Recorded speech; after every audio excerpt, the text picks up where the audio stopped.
Okey. Antara adab berdoa dalam kitab ini disebutkan, doa yang paling utama kita minta dengan Allah, doa yang paling utama minta dengan Allah adalah, ya Allah, berikanlah aku kemampuan untuk taat kepadamu dan tinggalkan laranganmu. Itu doa yang paling utama, minta dengan Allah supaya kita mampu untuk taat perintah Allah dan tinggal larangan Allah. Supaya kita kekal hidup sampai mati dalam keadaan taat kepada Allah dan tinggalkan larangan Allah, insya-Allah kita pulang dalam keadaan diredai oleh Allah. Sebab perjuangan kita hari-hari dalam bab ni lah, untuk taat perintah Allah, untuk tinggal larangan Allah Subhanahu wa taala. Alhamdulillah. Baiklah, itu tasawuf dari sudut bahasa. Sekarang tasawuf dari sudut istilah. Ini belum masuk bab tasawuf lagi kan? Okey. Yang pertama, tasawuf adalah pergantungan harapan semata-mata kepada Allah dan tidak kepada makhluk. Hanya bergantung sepenuhnya semata-mata kepada Allah, tidak kepada makhluk. Sebab itu kadang-kadang Allah tutup semua jalan pertolongan. Kita minta dengan kawan kita, minta tolong, tak ada seorang pun nak tolong. Minta cerita dengan suami pun tak nak tolong. Dengan adik-beradik pun tak nak tolong. Rupanya Allah tutup semua pintu-pintu tu. Sebab Allah nak beri kita faham, Allah sedang membuka pintu di atas pintu langit seluasnya untuk kita. Tapi selama mana bila kita minta tolong je ada orang tolong, akhirnya kita tak kuat minta dengan Allah. Secara ringkas saya nak cerita, antara falsafah ataupun hikmah besar Sayyidatina Aisyah, ibunda kita Aisyah radhiyallahu anha, diuji ketika peristiwa fitnah. Kan hadisul ifki, kisah difitnah Sayyidatina Aisyah, difitnah dengan sahabat Nabi yang bernama Sufyan kan? Bukan Sufyan, Safwan. Difitnah bersekedudukan, buat maksiat, seolahnya berzina dan sebagainya. Kita ni wanita biasa je, tapi tak pernah diuji dengan fitnah yang berat macam ni. Betul kan? Kita tahu dalam satu peperangan, pendek cerita, difitnah. Faham kan? Lepas tu Sayyidatina Aisyah tak tahu ni peristiwa fitnah ni, kemudian jatuh sakit. Lepas dia pelik, kenapa Rasulullah dah lama tak datang kepada dia, tak balik rumah, tak menyentuhnya dan sebagainya. Sampailah dia tahu rupanya Rasulullah dalam keadaan minta petunjuk daripada Allah tentang peristiwa ni. Dan diceritakan ketika berlaku peristiwa fitnah ini, wahyu ditahan sangat lama. Ada kata selama 40 hari, ada kata lebih daripada tu. Maksudnya Rasulullah minta petunjuk daripada Allah tentang perkara yang berlaku, sebab Rasulullah pun tak tahu keadaan yang sebenar berlaku. Peristiwa ini juga kita boleh fahami bahawasanya Rasulullah ini adalah manusia biasa seperti kita, tidak tahu perkara ghaib. Sebab itu Rasulullah menunggu wahyu daripada Allah. Sampailah satu ketika Rasulullah dijumpa Sayyidatina Aisyah. Rasulullah pun bersabda, "Wahai Aisyah, sekiranya kamu benar, yakinlah Allah akan menyucikanmu, wahai Aisyah. Dan sekiranya kamu melakukan perbuatan tersebut, maka wahai Aisyah, bertaubatlah, kembalilah kepada Allah." Kita kalau dengar suami kita cakap macam tu, macam mana? Kalau kamu benar, insya-Allah. Tapi kalau kamu buat, taubatlah. Sampai hati awak cakap macam tu. Awak tak percaya pada saya? Sebab kita harap dia lah orang yang paling mempercayai kita. Kalau boleh kita nak dengar, abang percaya dekat awak, awak jangan risau, abang akan bersama dengan awak. Kita nak dengar ayat jaminan tu. Tapi Nabi Muhammad, subhanallah, orang yang amanah, orang yang tabligh, orang yang fatanah, orang yang sangat jujur, mengakui bahawa dia adalah manusia biasa. Tanpa pertolongan Allah, dia tidak boleh menentukan sesuatu, tanpa wahyu, tanpa ilham daripada Allah. Allahu Akbar. Aisyah bila dengar tu, lalu Aisyah kata, kering air mataku. Sebelum tu duduk menangis, kering air mata. Sebab sangat sakit ayat Rasulullah tu. Sangat sakit. Sebab mengharapkan seorang suami seolahnya membela, tapi kita itu Sayyidatina Aisyah diajar, dididik, diterbiak oleh Allah. Walaupun kamu memiliki seorang suami terbaik, kekasih Allah, kamu tidak boleh berlindung daripada seorang suami. Betul-betul Allah mendidik Sayyidatina Aisyah supaya bulat tawakal minta tolong dengan Allah.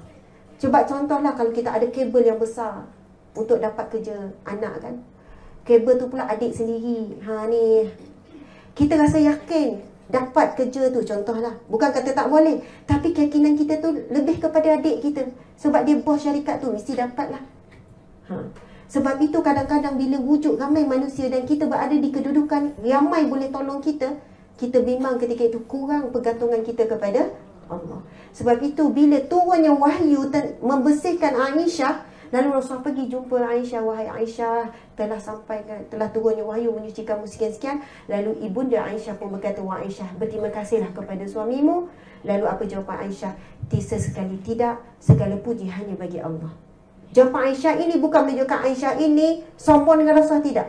Ketika itu Aisyah betul-betul sedar bahawasanya segala puji hanya bagi Allah. Dia tidak boleh membesarkan suaminya, walaupun suaminya adalah kekasih Allah, manusia yang paling mulia, yang paling dicintai oleh Allah. Kita ni biasa-biasa je, suami kita biasa, diri kita biasa. Faham ya? Maksudnya antara hikmah yang kita boleh ambil daripada kisah tersebut, maka kita kena faham antara maksud tasawuf dari sudut istilah ialah kita menggantung harapan kita semata-mata kepada Allah Subhanahu Wa Taala. Yang kedua, daripada Sa'ad Abdullah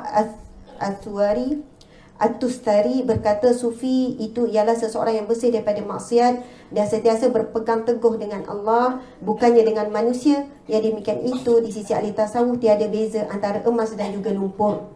Subhanallah. Kita tengok emas dengan lumpur, ada beza tak? Ui, besar sangat tu. Kalau emas jatuh dalam tahi lembu, kita ambil tak? Gelang jatuh dalam tahi, ambil tak? Ui, sanggup.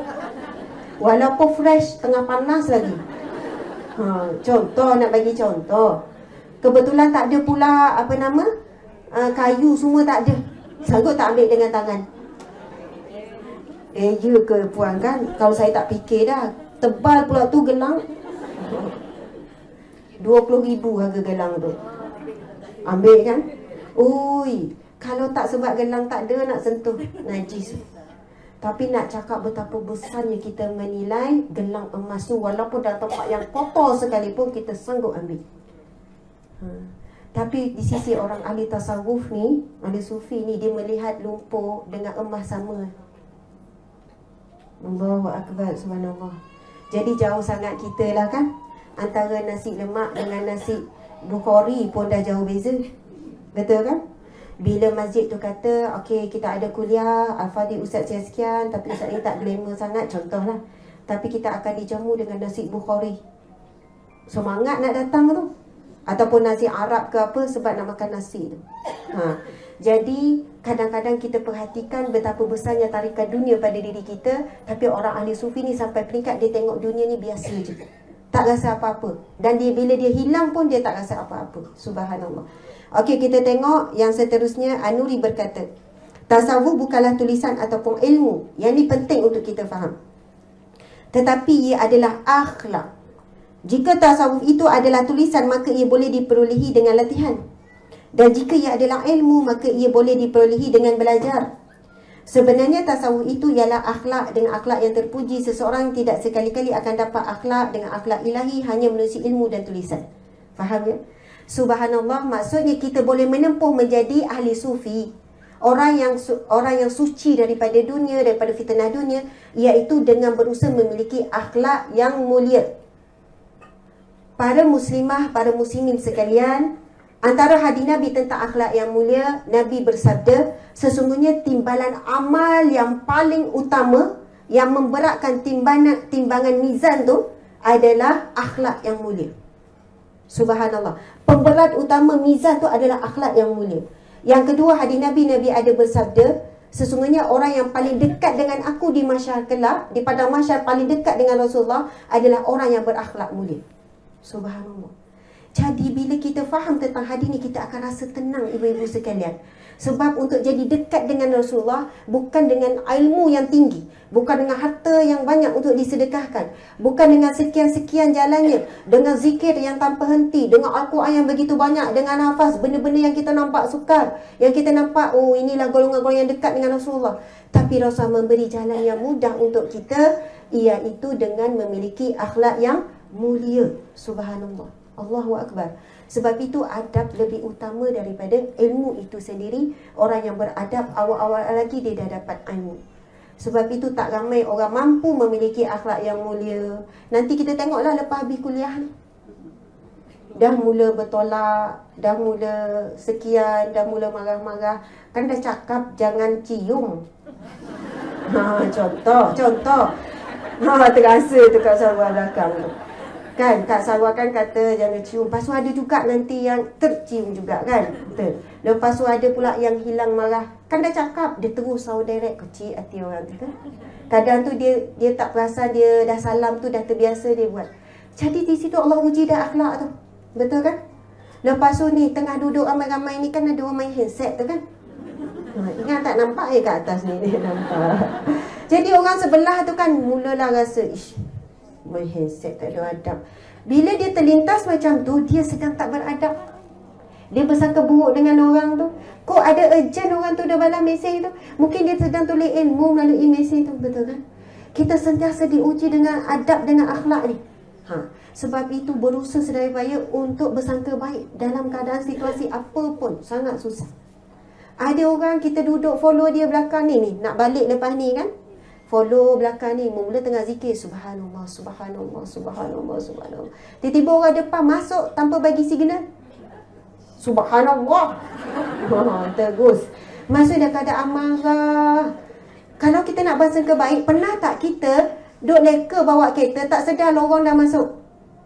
Pernah tak? Maksudnya kita leka duk mikir masalah, tiba-tiba tak perasan lorong patut masuk, kita dah masuk. Kita pun terus masuk. Dan masa sama, ya Allah maaf, maaf. Orang tu tak dengar, betul kan? Nak cakap kita pernah berada dalam keadaan tu, bersangka baik, orang tu mungkin tak perasan lorong tu nak kena masuk. Sama, kami ni pergi mana-mana selalu waste. Kan jemputan ceramah, kadang-kadang waste tu nampak jauh, rupanya lorong ni dah. Jadi terus masuk. Dalam masa yang sama, minta maaf. Orang tu tak tahu. Betul kan? Tapi kita mengharapkan selagi mana kita sentiasa bersangka baik dengan orang, maka begitu juga orang akan bersangka baik dengan kita. Maksudnya kekal memiliki akhlak yang baik walaupun dalam kereta seorang-seorang. Tak ada orang tengok. Tapi kalau dalam kereta tu ada orang lain, orang pula orang yang kita hormat, mungkin masa tu astagfirullah, tak apa, dia mungkin tersilap tu. Tapi kalau duduk seorang-seorang, geram betul orang macam ni. Tak ada signal, tak reti nak bagi ke. Sebab seorang-seorang. Sebab itu ilmu tasawuf, ilmu sufi ni, iaitu orang yang mampu berakhlak baik dalam keadaan dia seorang diri. Dalam rumah yang sunyi sepi, dalam keadaan yang dahaga, pergilah berlari-lari, kita minum air, kita pun mampu lagi bismillahirrahmanirrahim, lepas tu duduk. Tapi dalam keadaan tu kadang-kadang lupa dah semua tu. Astaghfirullah je ujung. Sebab dahaga sangat. Kalau ada cucu kat rumah, dengar cucu berlari, masa tu kat duduk. Sebab tak nak cucu nampak. Sebab banyak kita jaga akhlak, bukan kerana nak jaga akhlak kita dengan Allah, tapi dengan manusia. Ni makan jap lagi, kalau ada makan, ada makan ke? Tak ada. Saja je sebut tu. Memang tak perlu pun ada makan tu. Tapi Rasulullah pun ada ketikanya bila ada kuliah, ada majlis ilmu, ada makan-makan dulu, bergantung. Bukannya kata tak boleh buat makan-makan, ada makan subhanallah. Bukan sebuah makan ni ya.